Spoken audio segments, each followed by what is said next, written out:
சில ஞானிகள் இருந்தாள், அவ கழுத்துல போடலாமோ மாலைன்னு பார்த்தாலாம் மகாலட்சுமி. சங்கவர்ஜிதமான ஞானம் இல்லையாம், பத்துதலோட இருக்காம் அவா ஞானம். சுக்ராச்சாரி பிரகஸ்பதி பிரபதிகள் அவள்லாம் உபாத்தியாயம் பண்ணி வச்சுருக்காள். இன்னும் விடல்ல அவள் அந்த விருத்தி. அதனால இவா கழுத்துல மாலை போட்டா விவகாரம் பண்ண முடியாதுன்னு ஞானம் கொச்சித் தத்ர ந சங்கவர்ஜிதம் கிருஷ்ணாம் ஒரு மகானுத்தர் அவர் கழுத்துல மாலை போடலாம்னு பார்த்தாள். வாண்டாம் விட்டாளாம். ஏன்னாள்? அவர் காமத்தை ஜெயிக்காதவராம். யார் அவர்? பிரம்மதேவன். அவர் கழுத்துல மாலை போட்டு அவரோட சேர்ந்து கொடுத்தனம் பண்ண முடியாதுன்னு தோணி போச்சாம் மகாலட்சுமிக்கு. ஏன்னாள்?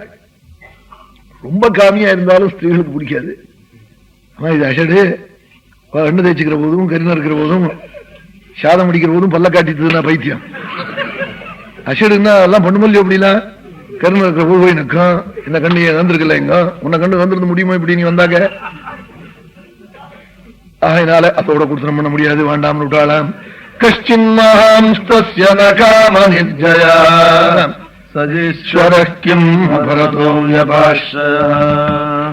எத்தனை பிரகாரமா அஷடு இருக்குங்கிற பிரபஞ்சத்துல. ஆசை இமாச்சலம் போயிட்டு வர முடியும், எல்லாம் பண்றது. ஒரு ஈஸ்வரனத்தன் இருக்கான், திருலோகாதிபதி. அவன் கழுத்துல போடலாமோ மாலைன்னு பார்த்தாள். பிடிக்கலையாம். என்னாள்? இவன் என்ன ஈஸ்வரன்? அவ ஊர்ல ஏதாவது ஆபத்து வந்தா சண்டை போடுறதுக்கு மனுஷ லோகத்தில இருந்து ராஜாக்கள் அழிச்சுன்னு போக வேண்டியிருக்கு. இந்திரன் இது வேண்டாம்.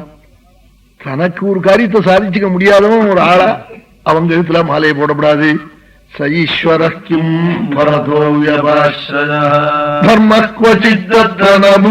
சௌஹிருதம் தியாக முக்தி காரணம். தர்மமே ஒரு இடத்துல உருவமா இருக்காம். அந்த பிரபு கழுத்துல மாலை போட்டுள்ளாமோன்னு பார்த்தாள். பிடிக்கலையாம். ஏன்னாள்? பூத சௌஹிருதம் பூததையாம். அவருக்கு அவர் யம தர்மராஜா, அவருக்கு பூததை இருக்குமோ யம தர்மராஜாக்கு? அவர் கழுத்துல மாலை போடப்படாது. அங்க போய் அங்க என்ன தியாகி கிருத்தியா பாடுவா யமலோகத்துல. அவர் கழுத்துல மாலை போட்டு இந்த சத்தம் அங்க போய் கேட்டு நம்ம மாற முடியாது, வேண்டாம்னு விட்டாளாம்.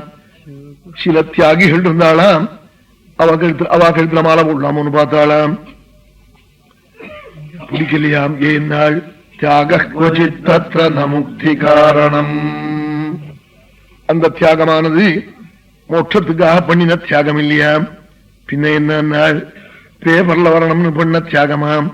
தியாக முக்தி காரணம். வீரியம் நபும்சோஸ்த்யஜவேக நிஷ்கிருதம் நஹி த்விதீயோ குணசங்கவர்ஜிதः. சில அபாரமான வீரியமுள்ளவாள் அங்க இருந்தாளாம். இரண்யகசிபு பிரபதிகள். அவ கழுத்துல போடலாமோ மாலைன்னு பார்த்தாள். பாகவதத்துல ஒவ்வாபதி வதிக்கிரமம் கிடையாது. ஏன்னா கதையை மிந்தியும் பிந்தியுமா சொல்லியிருக்காள். அதனால ஹிரண்யகசிபு வதமாயிடுதே என்னமே அவங்கதுன்னு நினைக்கப்படாது. அதனால மிந்தி பிந்தி அந்த அந்த ரீதியில் சொல்லல. பிரம்மனிஷ்டால் அப்படி கண்ண மூடி எது வந்ததோ சொல்லியிருக்காள். ராஜாவினிடத்துல இருக்கிற கருணையினால அவன் லிட்டு லோட்டு அதெல்லாம் பார்த்துக்கிட்டு சொன்ன கதை இல்லை பாகவதம்.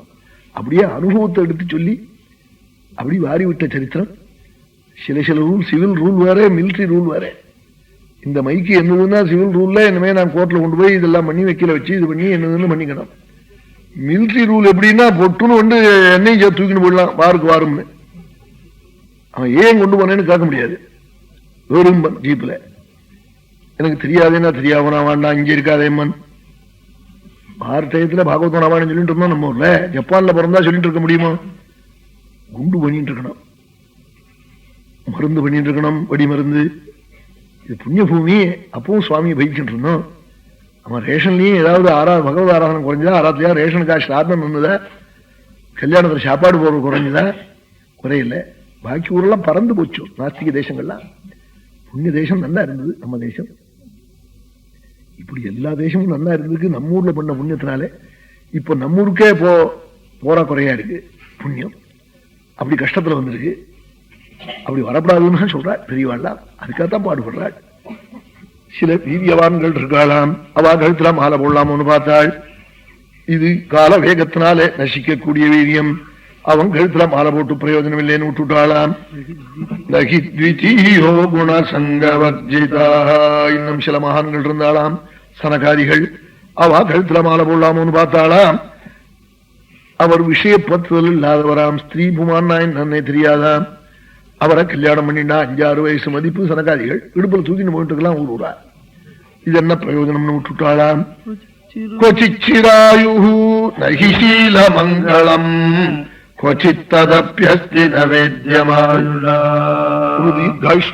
இருந்தாராம். அவர் கழுத்துல மாலை போடலாமோன்னு பார்த்தாள். போடலாம், அவர் மாலையை வாங்கி பெற. ஆனா அவர் 60 நாளையும் சிவாராதனம் பண்ணிட்டு இருப்பார் மார்க்கண்டேய சுவாமி.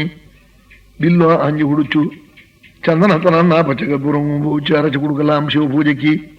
வேற விஷயாசக்தி அவரிடத்துல ஒன்னும் அடைய முடியாதாம். அவரும் வேண்டாமல் விட்டாளாம்.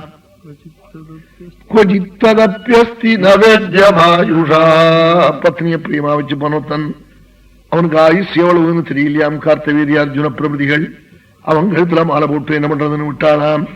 யத்தோ பயம் குத்ரஜசோப்யமங்களா சுமங்களா பத்னி தீம் பிரியமா இருப்பன், ஆயுஷும் பூர்ணம் ஒரு பிரபு. அவன் கழுத்துல போடலாமோ மாலைன்னு பார்த்தாளாம். பிடிக்கலையாம். ஏன்னாள் அவர் கழக்காளமாடு, உடம்புல பாம்பு, தலையில ஜட்டை, கையில பிரம்மகபாலம், வாசமோ ருத்ரபூமி. அந்த பிரபுட்ட மாலை போட பிடிக்கலையாம் மகாலட்சுமிக்கு. உடனே என்ன பண்ணினான் நாள் எல்லாம் புரிந்திருக்காம். அந்த பிரபு கழுத்துல மாலை போடுவோமோன்னா பாக்கி பேர்கள்லாம் தலையை நிற்றாளாம் கழுத்த. இவர் அந்த திரும்பி நிற்கிறாராம் நாராயணன். ரமாமுகுந்தம் நிரபேட்சமீப்சிதம், சுவாமி நிரபேட்சாளாய் அண்ணண்ட ஒரே வரம் சர்வகுணைரபேட்சிதம் ரமாமுகுந்தம் நிரபேட்சமீப்சிதம். அண்ணண்ட திரும்பின்றிருக்காளாம் சுவாமி நாராயணன். ஏன் நாள் இந்த மாலை எத்தனை இடத்துக்கு போனாலும் நம்ம கழுத்தலாம் வந்து விழ போறதுன்னு தீர்மானம் அவருக்கு தெரியுமா. அதனாலே ரமாமுகுந்தம் நிரபேட்சமீப்சிதம், நிரபேட்சாளான தன்னுடைய பிரீத்திக்கு விஷயமான நாராயணனுடைய கழுத்துல போட்டாளாம் மாலையை.